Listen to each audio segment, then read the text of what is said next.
ఈ మధ్య social media ఏ స్థాయికి పెరిగిపోయిందంటే ఎప్పుడో ఒకసారి థంబ్నెయిల్ పెట్టాడు, తనికెళ్ల భరణి గారి ఆస్తిపాస్తులు బిల్డింగులు చూస్తే షాక్ అని. నిజంగా చూశాక నాకే షాక్ అయింది. ఒక 60 బిల్డింగులు, దాని ముందు 6 కార్లు. సరే, ఏదో సరదాగా నవ్వుకున్నాం. ఇప్పుడు ఎలా అయిందంటే ఇది ఏదో దేశం మీద యుద్ధం జరుగుతోంది, నేను ఒక వర్గాన్ని వైపు సపోర్ట్ చేస్తున్నట్టు, లేదా ఇంకో వర్గాన్ని కించపరుస్తున్నట్టు ఇట్లా నోటికి వచ్చింది పెట్టేస్తున్నారు. నేను అన్ని మతాల్ని, అన్ని ధర్మాల్ని గౌరవించే వ్యక్తిని. నేను ఏనాడు ఎప్పుడూ ఇలాంటివి చేయలేదు, భవిష్యత్తులో చెయ్యను.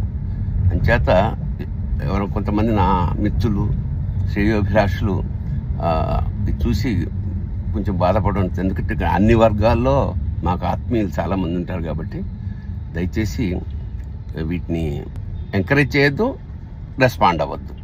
శుభం భూయాత్. నమస్కారం. ఈ మధ్య సోషల్ మీడియా ఏ స్థాయికి పెరిగిపోయిందంటే ఎప్పుడో ఒకసారి థంబ్నెయిల్ పెట్టాడు, తనికెళ్ల భరణి గారి ఆస్తిపాస్తులు బిల్డింగులు చూస్తే షాక్ అని. నిజంగా చూశాక నాకే షాక్ అయింది. ఒక 60 బిల్డింగులు, దాని ముందు 6 కార్లు.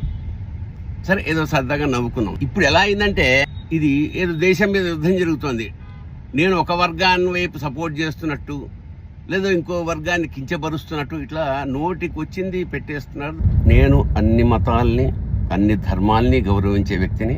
నేను ఏనాడు ఎప్పుడూ ఇలాంటివి చేయలేదు, భవిష్యత్తులో చెయ్యను. అంచేత ఎవరో కొంతమంది నా మిత్రులు, శ్రేయోభిలాషులు చూసి కొంచెం బాధపడడం. ఎందుకంటే అన్ని వర్గాల్లో మాకు ఆత్మీయులు చాలామంది ఉంటారు కాబట్టి దయచేసి వీటిని ఎంకరేజ్ చేయొద్దు, రెస్పాండ్ అవ్వద్దు. శుభం భూయాత్. నమస్కారం.